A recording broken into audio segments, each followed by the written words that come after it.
Wow. So I'm learning that my personality type has changed over the course of my self-discovery. First, I learned about the stages of child development, and I superimposed that new understanding on my own childhood. The revelations were startling. All of a sudden, I realized why I was the way I was. I realized what I needed, and more importantly, I realized what needs of mine were not met at an early age. A need. A need is a thing that is necessary for an organism to live a healthy life. Needs are distinguished from wants in that, in the case of a need, a deficiency causes a clear adverse outcome, a dysfunction or death. These unfulfilled needs left me fixating on that stage of development. For me, the very first stage went awry, attachment. See, my mother had attachment issues herself. She was the victim of abuse and a teenage mother. It must have been terribly difficult for her psychologically. Surely she did not have the time to truly find herself. Surely her outer child was running things. She was hurt and frustrated. And that was my mother. That was the person who raised me, my caregiver, the person upon whom I depended for my survival, emotional and physical. I intentionally say emotional survival first because I now believe that it's more important than physical survival. For instance, say you have someone on their deathbed. They know they're going to die. But if they are in good spirits emotionally, then they're fine, even on their deathbed. Therefore, I never got the love that I needed as a child to properly develop. Even though time marched on, my inner child was still asking, what about me? But what, are you not gonna ever love me? Aren't you gonna ever cuddle me? Tell me I'm beautiful? Tell me how much you care for me? Tell me how much you love me no matter what I do or feel. Wait. But time marches on. People get older. Yet the inner child still yearns for what he did not get. This describes me. Well, I never knew this about myself. I never knew the reasons why I acted out. Now I know because my inner child was suffering. I never even paid attention to my inner child or my emotions. I simply ignored them. This, of course, got me into a lot of trouble. This caused my outer child to act out.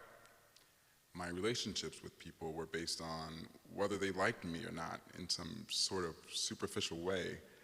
I chased after people who I saw as cooler than me. I was desperate. When I didn't get what I wanted, I became mean, aggressive, cynical, arrogant. I went from being a kind person to an unkind person. I figured that people would never give me what I needed. And why should they? Here I was, a young man needing to be coddled like a baby, who needed to finish the attachment stage.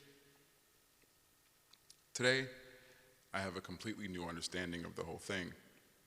I pay attention to my emotions now. Well, to Yishi, as I call him. I've developed an internal mother, Imi, and internal father, Avi, my outer child, the one who gave me problems when I didn't know how else to cope with life, John. And finally, there's another one in there, but more on that one later. Yishi is my sweet boy. He's the heart of my feelings, the seat of my soul. His color is yellow, kind of like the sun. I imagine Yishi as a golden, glowing ball who resides in the center of my body. Sometimes Yishi takes a human form, but he's always yellow, light. John, my outer child, it took some time to acknowledge him in my psyche. He was impulsive, the fun one. He got into a lot of verbal altercations just for the hell of it. He was very arrogant and just not a good person. So, over time, as I spent time with Emi and Avi, I realized that this other personality, this other self, this other part of my psyche was still there. Only after some time, and after listening to psychologists talk about healing childhood trauma, did I become aware of this concept of the outer child. I learned that the outer child developed around the ages of 8 and 10, and this part of my being did what it could to make me feel better at the time. But what do 8-year-olds do to feel better? Why, they eat a whole gallon of ice cream, they binge watch TV, all sorts of excessive, self-sabotaging behaviors. All in all, it does make our inner child feel better when our outer child takes action. The knee-jerk reactions, this particular psychologist called them.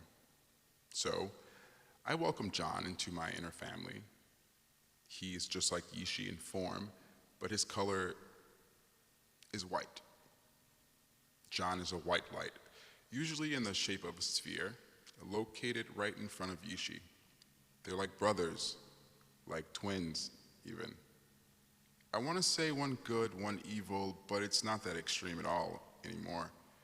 John loves Yishi. John absolutely adores Yishi and shows him so much love and affection. He's like his little brother. John will fight to the death for Yishi, out of love.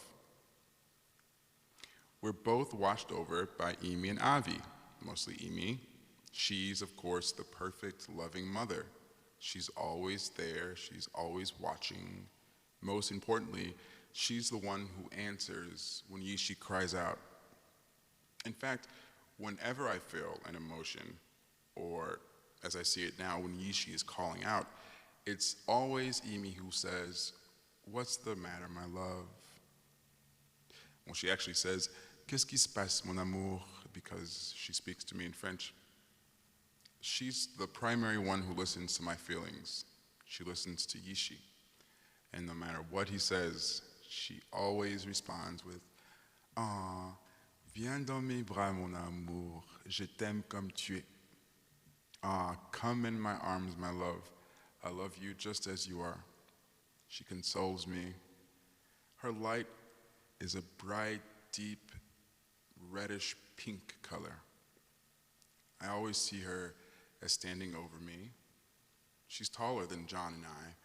She always consults with Avi to make things better for Yishi. Who is this Avi? Avi, wow. His strength, his honor, his execution. He's like an honorable, loving king. He loves his family. He works hard to meet their needs. He's strong, assertive, kind, and respectful. He does not, however, abandon Yishi, John, and Emi. He defends us. He speaks up. He stands up to any situation that may negatively affect us. He's the man, taking the shape as Emi, but his color is a glowing blue, always standing over John and Yishi, but on the other side. Emi on one side, Avi on the other side. So there I had it, an internal nuclear family that I developed using my imagination. I was able to start the process of healing in a major way. I am now able to, first of all, I listen to my emotions. This is something totally new. Whenever I had a bad or negative emotion, to pause, to check in with myself, to understand my feelings, this is all new to me. To console me in love, and then to take action to make me feel better. Before, I would just ignore the negative emotion, feel like crap, and seek a cheap thrill. Now, no. I listen to myself. I understand myself.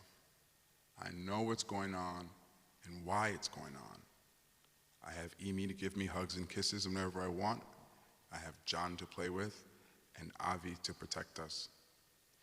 At night, when I'm alone in my bed, I visualize all these lights around me, the pink light for Emi, the blue light for Avi, the white one for John, and Yishi's little yellow light expands and feels loved. He even dances for his family, and they love it. We have our own little special place. There's a huge tree that we sit under with an area of grass, and beyond the grass, there's a field. And the weather is always warm, and we're always the only ones there. We laugh, we cuddle, we dance, we sing, we joke around. Most importantly, though, they make sure that Yishi is getting the love, attention, and affection that he needs, that he never got in a previous life.